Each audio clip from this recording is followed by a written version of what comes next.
The dust swirled across the parched streets of Silver Creek like a restless ghost as Bethany Zimmerman staggered forward, one hand pressed against the weathered wall of the general store. 3 days without food had left her dizzy, her vision blurring around the edges as the merciless summer sun beat down on her travel-worn body. The last of her money had gone to pay for her stagecoach ride to this desolate mining town, her hopes of finding work and a new beginning dwindling with each passing hour. Her knees buckled beneath her threadbare skirt, the world tilted sideways, the dusty street rising up to meet her. As darkness closed in, she was vaguely aware of concerned shouts and the sound of boot heels striking packed dirt. Strong arms caught her before she hit the ground, cradling her against a broad chest that smelled of leather and horses. "I've got you," a deep voice murmured, steady and reassuring as the stranger lifted her effortlessly. The last thing Bethany saw before unconsciousness claimed her was a pair of concerned hazel eyes beneath the brim of a well-worn Stetson. Yates Calloway had only meant to stop in Silver Creek long enough to restock supplies before heading back to his ranch. The cattle drive had been successful, leaving him with more than enough cash to see him through until the next season. As foreman of the Broken Spur, he had responsibilities waiting, but something about the young woman's collapse in the street had struck him to his core. The desperation in her face was something he recognized all too well. He carried her into Doc Pearson's office, shouldering open the door with barely a knock. "Doc, need help here," he called out, laying the unconscious woman gently on the examination table. The elderly physician emerged from the back room, wiping his hands on a cloth. "What's happened here, Yates?" "Found her fainting in the street.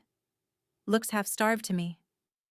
Doc Pearson's experienced hands checked her pulse, then lifted her eyelids. "Exhaustion and hunger, I'd say. No fever." "She's lucky you were there." The doctor moved to a cabinet, retrieving a small vial. "Hold her up a bit, would you?" Yates slipped an arm beneath the woman's shoulders, supporting her head as the doctor waved smelling salts under her nose. She stirred, eyelids fluttering before opening fully, revealing eyes as blue as the Montana sky. "Where?" she began, voice cracking from dryness.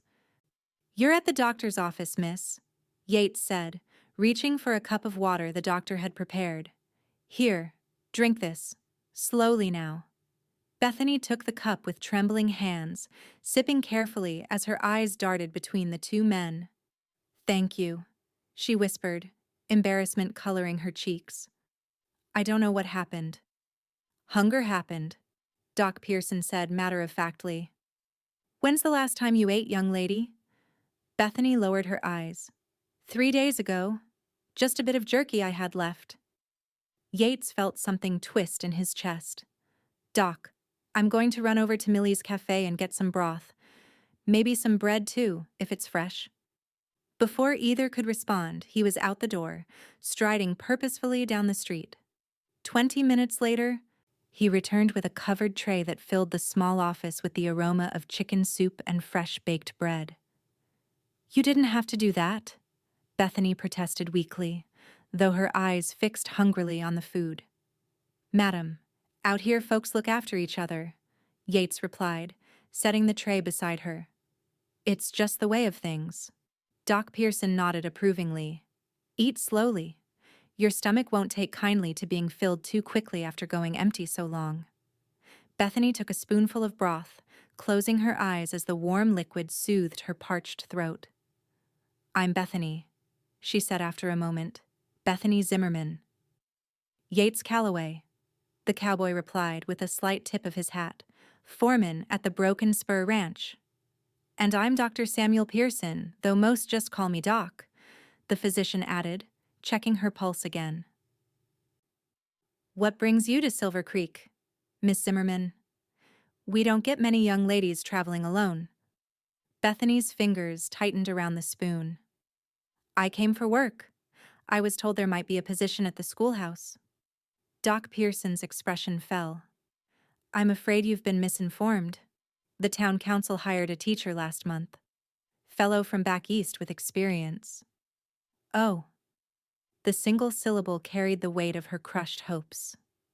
I see. Yates watched as she struggled to maintain her composure, impressed by her dignity despite her desperate circumstances. What kind of experience do you have, Miss Zimmerman? Besides teaching, I mean. I worked as a housekeeper for a family in St. Louis, she replied, and I helped run my father's general store before he passed last winter. I can cook, clean, keep accounts.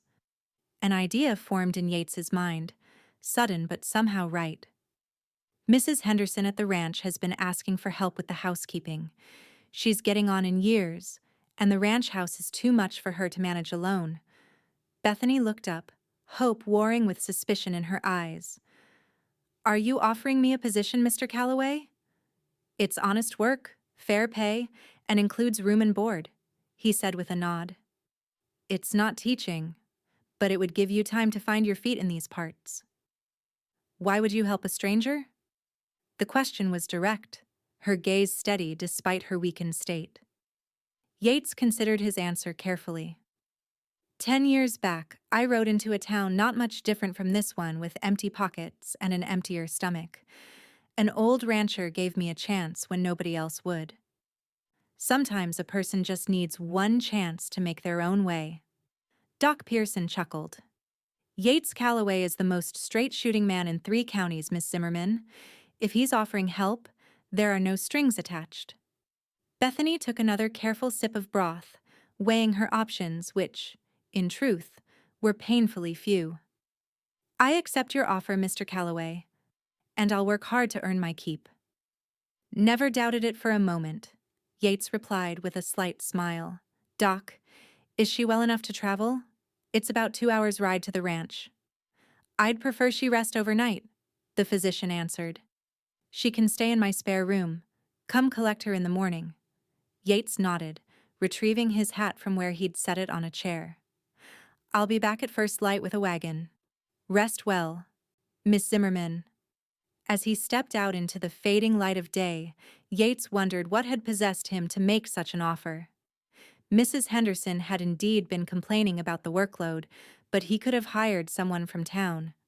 There was something about Bethany Zimmerman, though a quiet determination in those blue eyes that reminded him of himself when he'd first come west.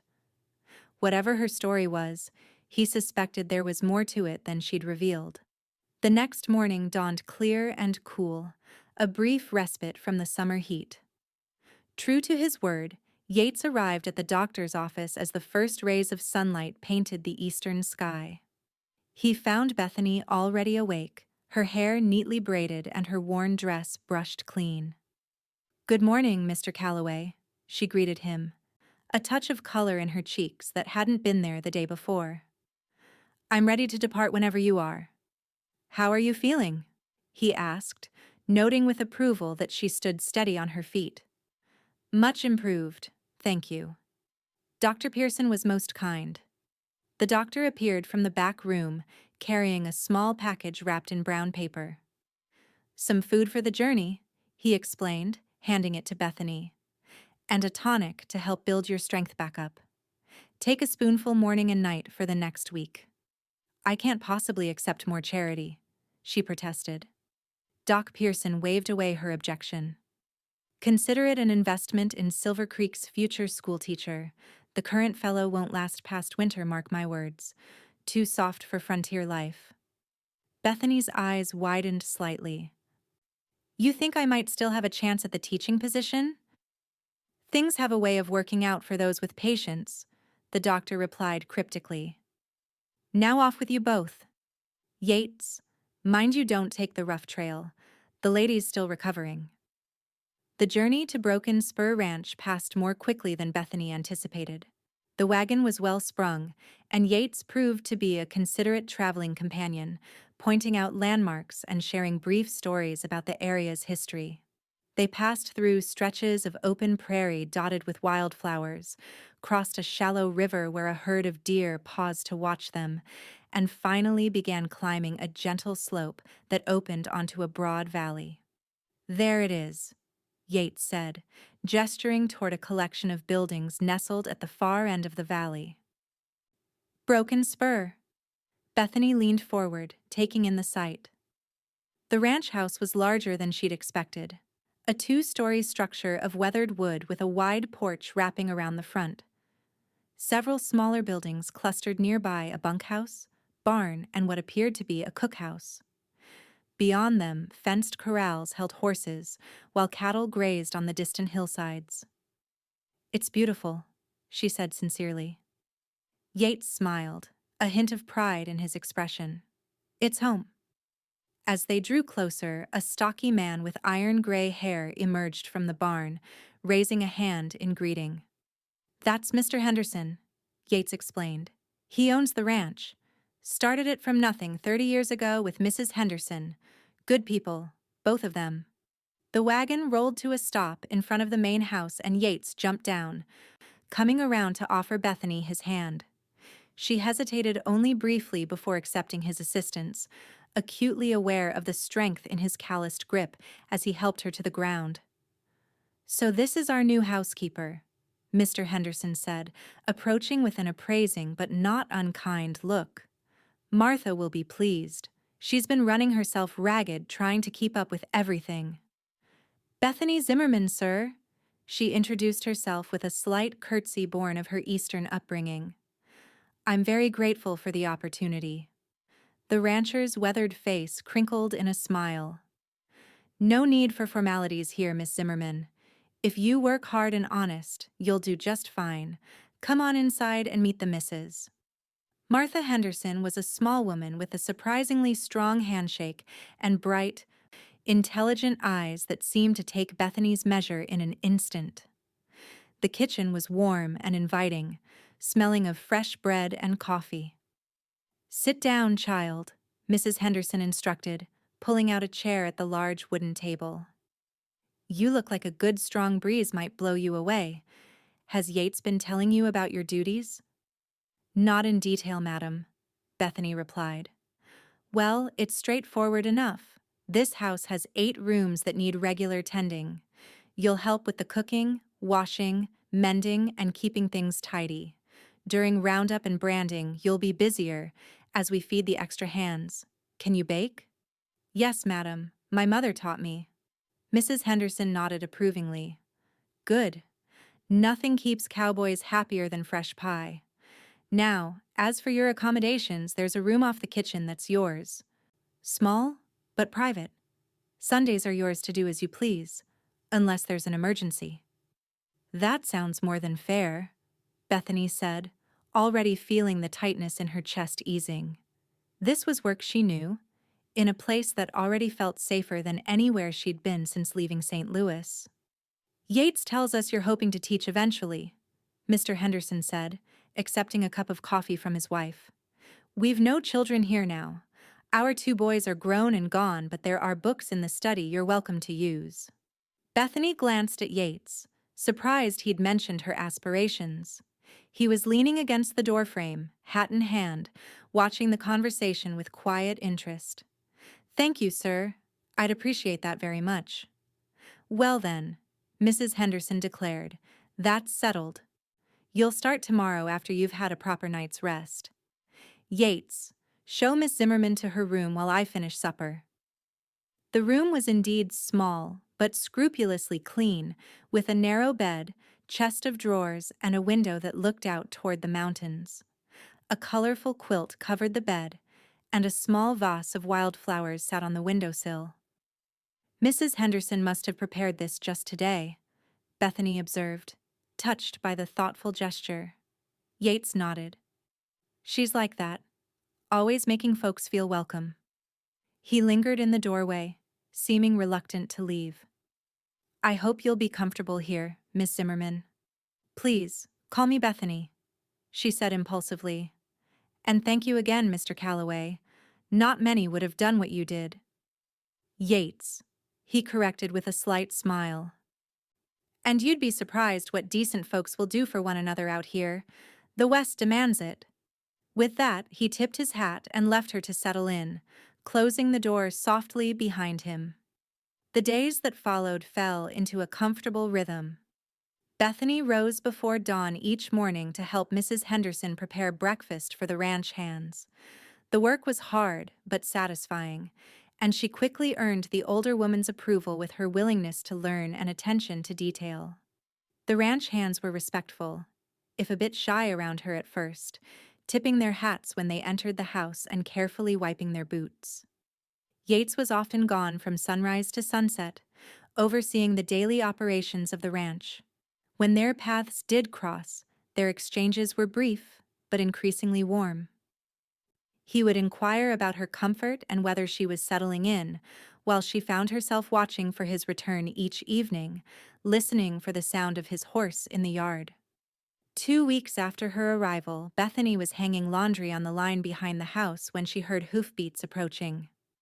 Looking up, she saw Yates riding in, accompanied by another man she didn't recognize. Something about the set of Yates's shoulders told her something was wrong. She hurried to finish her task and returned to the kitchen, where she found Mrs. Henderson preparing a tray with coffee and sandwiches.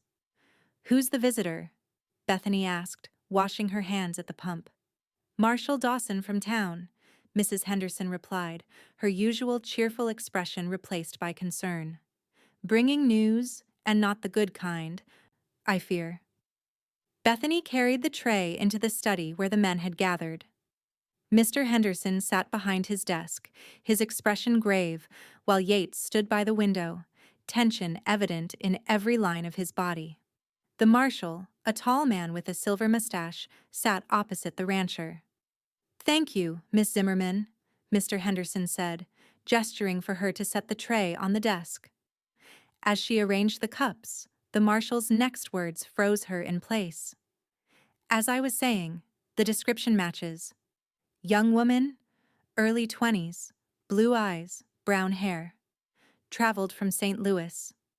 The notice says she's wanted for questioning in the death of Edmund Blackmore, a prominent businessman." Bethany's hand trembled, the coffee cup rattling against its saucer. 3 pairs of eyes turned toward her. "Miss Zimmerman?" Mr. Henderson's voice was gentle but firm. "Is there something you wish to tell us?" She looked at Yates, found his gaze steady on hers, neither accusing nor retreating. Taking a deep breath, she straightened her shoulders. "I didn't kill anyone," she said clearly, "but I did flee St. Louis after Mr. Blackmore died." The marshal leaned forward. "Perhaps you'd better explain from the beginning, miss." Bethany nodded, clasping her hands tightly together. "I was employed as a housekeeper for the Blackmore family. Mr. Blackmore's wife died 2 years ago, leaving him with their young daughter. He began making unwelcome advances toward me. The words came haltingly at first, then in a rush. I refused him repeatedly, but he persisted. Said no one would believe a penniless girl over a man of his standing." She swallowed hard, forcing herself to continue. "One night he had been drinking heavily. He cornered me in the library and became forceful. We struggled, and he struck his head on the corner of the desk when he fell. I tried to help him. Truly I did, but he was already gone. I panicked. His daughter was asleep upstairs, and I couldn't bear the thought of her waking to find her father dead and me accused of his murder. So I gathered what little I owned and fled." Silence filled the room when she finished speaking. The marshal was the first to break it. "That matches with some of what we've learned," he said slowly. "Blackmore had a reputation with female servants, and the coroner's report did mention a head injury consistent with a fall." "Then why is she wanted?" Yates demanded, speaking for the first time since Bethany had entered.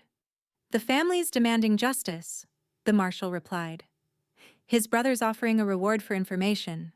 But," he added, studying Bethany thoughtfully, "the notice specifically says, 'wanted for questioning,' not for arrest. Sounds to me like they're not certain of foul play." Mr. Henderson cleared his throat. "Marshal, what do you intend to do with this information?" The lawman took a long drink of his coffee before answering. "Officially, I came here looking for cattle rustlers reported in the area. never did find any sign of a young woman matching the description in that notice. He set his cup down firmly. Unofficially, Miss Zimmerman might consider writing to the authorities in St. Louis, perhaps through a lawyer, to give her account of events. Might clear things up without her having to return. Relief washed over Bethany, making her knees weak. "You believe me?" "I've been wearing this badge for 20 years," the marshal said. "I've developed a sense for when someone's telling the truth. But more importantly, Yates here would have my hide if I tried to take you in without proper cause." The ghost of a smile touched his lips. "He's got quite a reputation for standing by his friends." Bethany glanced at Yates, surprised to see a flush of color beneath his tanned skin. "Thank you, Marshal," she whispered. After the lawman departed, promising discretion, Bethany retreated to her room, emotionally drained. She'd barely closed the door when a soft knock sounded. "May I come in?" Yates's voice. She opened the door, finding him standing there with his hat in his hands, concern etched in his features. "Are you all right?" he asked. "I should have told you the truth from the beginning," she said, unable to meet his eyes. "You've been so kind, and I repaid you with deception." "You were scared and alone in a strange place," Yates replied. "I understand why you kept your secrets. What matters is that you told the truth when it counted. You stood up for me to the marshal. Why?" He hesitated, seeming to search for words. "Because in the time you've been here, I've come to know you as an honest, hard-working woman. Whatever happened in St. Louis, I believe your account of it. Even though you've known me such a short time, sometimes," he said quietly, "you can know what matters about a person very quickly." The way he looked at her then made her heart beat faster, and for the first time since arriving at Broken Spur, Bethany felt something beyond gratitude toward Yates Calloway, something that both frightened and exhilarated her. "Thank you for believing in me," she said softly. He nodded, his eyes holding hers for a moment longer before he stepped back. "Get some rest. Tomorrow's another day." As summer gave way to autumn, Bethany's place at Broken Spur grew more secure. Following the marshal's advice, she had written to the authorities in St. Louis, giving a full account of the events surrounding Edmund Blackmore's death. The reply, when it finally came, brought unexpected news. The servant girl who had replaced Bethany had come forward, revealing that Blackmore had made similar advances toward her. This corroboration, combined with testimony from other former employees, had led officials to rule the death accidental. Bethany was no longer wanted for questioning. The weight that lifted from her shoulders was immense. For the first time since leaving St. Louis, she could look to the future without fear shadowing her every thought. Her relationship with Yates evolved gradually. They began taking walks together in the evenings, when the day's work was done. He told her stories of his early days in the West, how he'd left his family's failing farm in Tennessee at 17, drifting through Texas and Colorado before finding a home at Broken Spur. She shared memories of her childhood in Pennsylvania, her father's general store, and her dreams of becoming a teacher. One crisp October evening, they sat on the porch steps, watching the sunset paint the mountains gold and crimson. A comfortable silence had settled between them when Yates suddenly spoke. "There's a harvest dance in Silver Creek next Saturday," he said, his eyes on the distant horizon. "I thought you might like to go." Bethany turned to look at him, surprised by the invitation. "Are you asking me to accompany you, Mr. Calloway?" A smile tugged at the corner of his mouth. "I believe I am, Miss Zimmerman." She pretended to consider it, though her heart had already answered. "I would be delighted." The week leading up to the dance passed in a flurry of preparation. Mrs. Henderson insisted on altering one of her daughter-in-law's old dresses for Bethany, a lovely creation of deep blue silk that brought out the color of her eyes. On the afternoon of the dance, the older woman helped Bethany arrange her hair, weaving ribbons through the thick brown tresses. "You look beautiful, child," Mrs. Henderson declared, stepping back to admire her work. Yates won't know what hit him. Bethany blushed. We're just friends, Mrs. Henderson. The older woman's knowing smile suggested she thought otherwise, but was too polite to say so. Well, friendship is the best foundation for anything more lasting, in my experience. Samuel Henderson and I were the best of friends before we were anything else, and we've weathered 42 years together. When Bethany descended the stairs that evening, Yates was waiting in the front hall, dressed in his best clothes, dark trousers, a crisp white shirt, and a vest that emphasized the breadth of his shoulders. He stared at her for a long moment, speechless. "You look," he began, then shook his head slightly, as if words failed him. "I've never seen anything so pretty," he finished simply. The ride to Silver Creek was magical. Yates had borrowed the Hendersons' buggy, and they traveled beneath a canopy of stars, the air fragrant with pine and sage. The town hall had been transformed for the occasion, with lanterns hanging from the rafters and autumn leaves decorating the walls.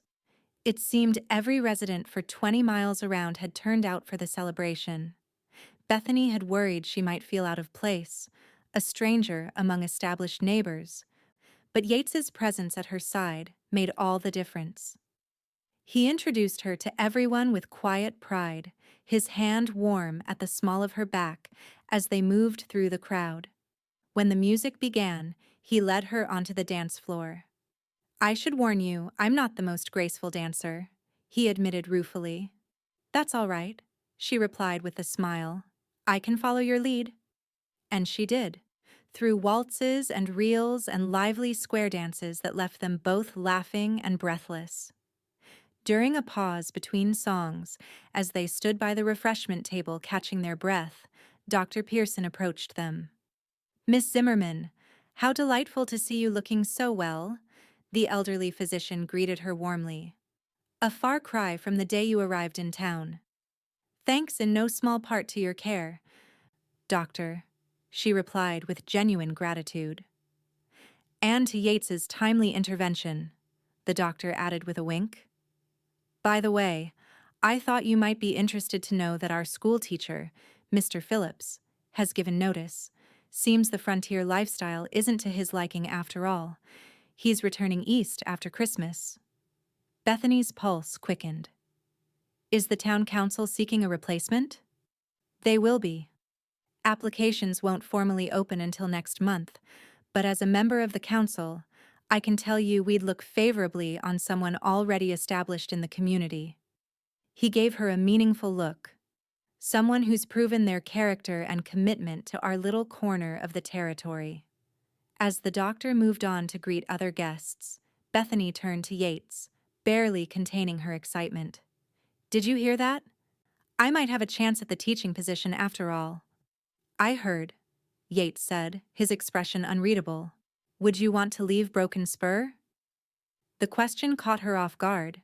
In her excitement over the teaching prospect, she hadn't considered what it would mean for her current situation or for the growing connection between her and Yates. I hadn't thought that far ahead," she admitted. "Teaching has been my dream for so long." Before Yates could respond, the band struck up again, and other dancers swirled around them, momentarily separating them. When they came back together, the moment for serious conversation had passed, but something had shifted between them, a new awareness that remained unspoken for the rest of the evening. The ride home was quieter, each lost in their own thoughts.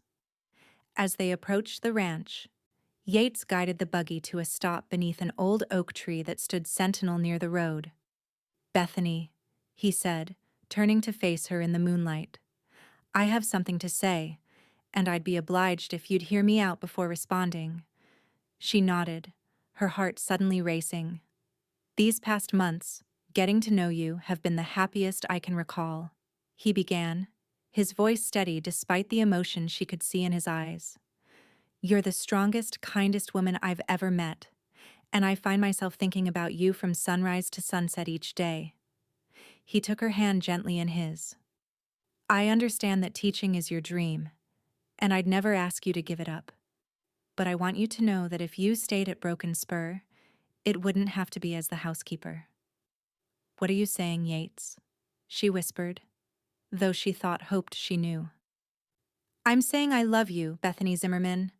I've loved you since I carried you into the doctor's office that day, though I didn't recognize it then. And if you could see your way clear to feeling something similar for me, I'd count myself the luckiest man in the territory." Joy bloomed in her chest, so intense it almost hurt.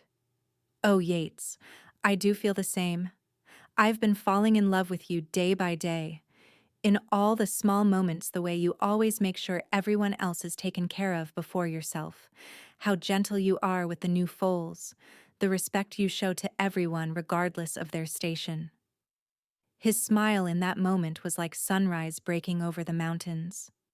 "Then may I kiss you, Miss Zimmerman?" "I wish you would, Mr. Calloway," she replied, her voice trembling with happiness. His lips met hers with exquisite tenderness, a promise and a beginning all at once. When they finally drew apart, Bethany felt as though her entire world had realigned around this one perfect moment. "We'll figure out a way for you to pursue your teaching and for us to be together," Yates promised, touching her cheek gently. "If that's what you want." "It is," she said, knowing with absolute certainty that whatever challenges lay ahead, they would face them side by side. The winter months brought heavy snows to the mountains, transforming Broken Spur into a world of pristine white. The pace of ranch work slowed somewhat, giving Yates and Bethany more time together. They would sit by the fire in the evenings, reading to each other from Mr. Henderson's collection of books, or simply talking about their hopes for the future. With the Hendersons' blessing, Bethany began tutoring several of the ranch hands who had never had formal schooling. 3 evenings a week, they gathered in the dining room after supper, learning to read and cipher with a determination that touched her deeply. Yates often joined these sessions, not as a student but as a supportive presence, watching with undisguised pride as Bethany brought knowledge to men who had never thought such learning within their reach. As Christmas approached, the ranch was filled with preparations for the holiday. Bethany and Mrs. Henderson baked for days, filling the house with the scent of gingerbread and mince pies. Yates and the men brought in a magnificent pine tree, which they set up in the parlor and decorated with paper ornaments, strings of cranberries, and small candles. On Christmas Eve, after a festive dinner with all the ranch hands, Yates asked Bethany to join him for a walk outside. The night was clear and cold, stars gleaming like diamonds against the velvet sky. "I have something for you," he said, reaching into his pocket. "I was going to wait until tomorrow, but I find I don't have the patience." He handed her a small package wrapped in brown paper and tied with a red ribbon. With trembling fingers, Bethany unwrapped it to reveal a carved wooden box. Inside, nestled on a bed of soft cloth, lay a ring, a simple gold band set with a small, perfect sapphire. "It was my grandmother's," Yates explained, his voice husky with emotion. "My mother sent it when I wrote to her about you." Bethany looked up at him, tears glistening in her eyes. "It's beautiful." "Bethany Zimmerman, I'm asking you properly now, will you marry me? Will you build a life with me, wherever that leads us?" "Yes," she answered without hesitation. "Yes, with all my heart." He slipped the ring onto her finger, then kissed her beneath the starlit sky, their breath mingling in the frosty air. The new year brought a formal offer from the Silver Creek Town Council. The position of school teacher was Bethany's, if she wanted it. After much discussion with Yates and the Hendersons, a plan was devised. They would marry in the spring, and Bethany would teach in town during the week, returning to the ranch on weekends. It wasn't a conventional arrangement, but then, nothing about their story had been conventional from the start. Their wedding day dawned clear and mild, the first truly warm day of May 1875. The ceremony was held on the ranch, beneath the same oak tree where Yates had first declared his love. Friends and neighbors gathered to witness their vows, including Marshall Dawson and Dr. Pearson, who had played such pivotal roles in bringing them together. Bethany wore a gown of ivory satin that Mrs. Henderson had ordered specially from Denver, with lace at the collar and cuffs that had adorned the older woman's own wedding dress 4 decades earlier. Wildflowers crowned her hair, which fell in loose waves down her back. When Yates saw her walking toward him on Mr. Henderson's arm, the look of wonder on his face was something she knew she would remember until her dying day. The minister's words were traditional, but the promises Bethany and Yates made to each other came straight from their hearts to love, honor, and cherish. Through all the seasons of their lives together, when they were pronounced husband and wife, the gathered crowd erupted in cheers and applause. The celebration lasted well into the night, with music and dancing, abundant food, and toasts to the couple's happiness. As the party continued around them, Yates led Bethany away from the crowd to a quiet spot where they could see the lights of the ranch below and the vast expanse of stars above.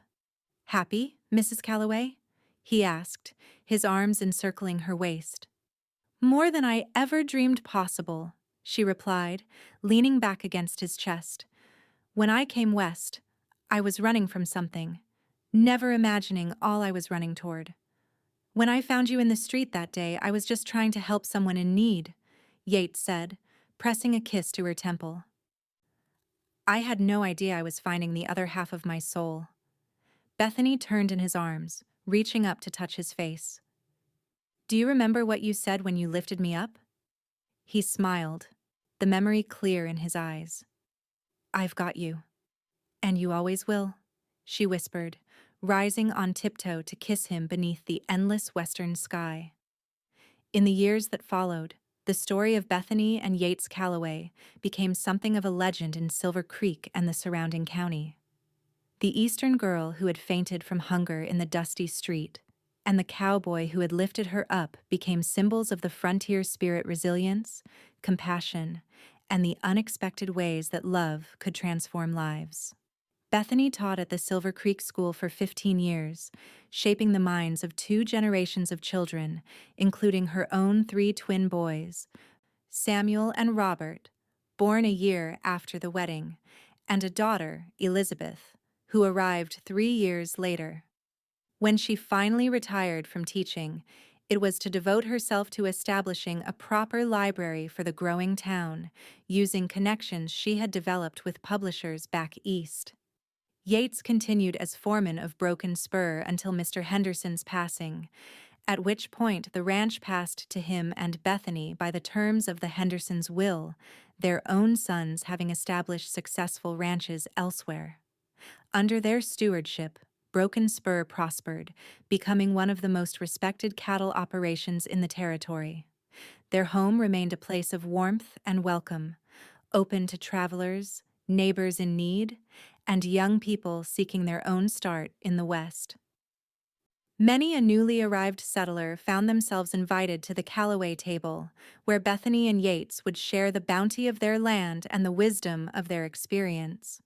On their 25th wedding anniversary, their children and grandchildren, friends and neighbors gathered once again beneath the old oak tree to celebrate their enduring love. As twilight descended, Yates took Bethany's hand and led her away from the festivities, just as he had done on their wedding day. "Looking back," he asked, silver now threading his once dark hair, lines of laughter crinkling the corners of his eyes, "would you change anything about our journey?" Bethany considered the question, her mind traveling back over the quarter-century they had shared the joys and sorrows, the challenges and triumphs that had shaped their life together. "Not one moment," she replied with certainty. "Even the hardest days led us here, to this life we've built together. How could I wish away any part of that?" Yates pulled her close, his arms as strong and sure around her as they had been that first day in Silver Creek. "I love you, Bethany Calloway, more with each passing year. And I love you, Yates Calloway, more than words can ever express."